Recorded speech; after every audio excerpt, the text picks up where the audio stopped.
Slices बनतात आणि ते लोणचं खायला एकदम टेस्टी लागते। अशा प्रकारे आपण याची पूर्ण वरची साल काढून घ्यायची आणि नंतर असे बारीक काप करून घ्यायचे त्याचे। अशा प्रकारे आपले हळदीचे स्लायसेस करून झालेले आहे आणि यामध्ये या लोणच्यामध्ये घालण्यासाठी आपण लिंबूचा रस घेतलेला आहे। तुम्ही चवीनुसार तुम्हाला जर जास्त आंबट पाहिजे असेल तर जास्त लिंबूचा रस घ्यायचा। मी इथे एका लिंबूचा रस काढून घेतलेला आहे।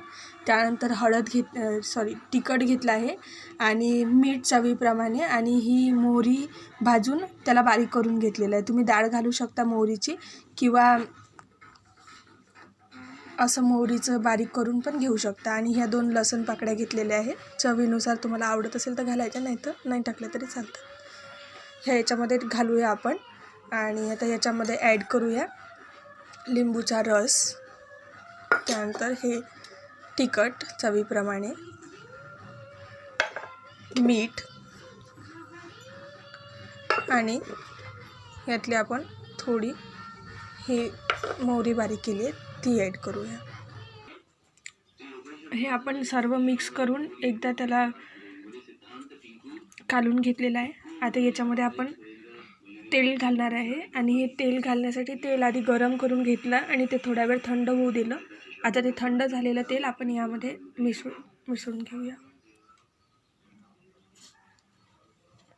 चवीप्रमाणे तुम्हाला जास्त आवडेल तर जास्त, नाहीतर 2 टेबलस्पून घेतलेले आहे।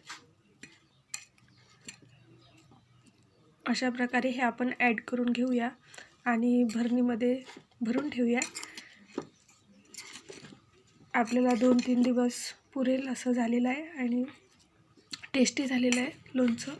मी आधी टेस्ट करून बघितली तेल टाकण्याआधी। तेल तुम्हाला जर आवडत असेल तर घालायचं, नाही आवडत असेल तर नाही घातलं तरी छान लागते टेस्टला ते।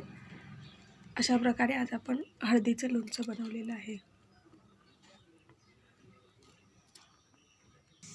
हे आपलं हळदीचं लोणचं एकदम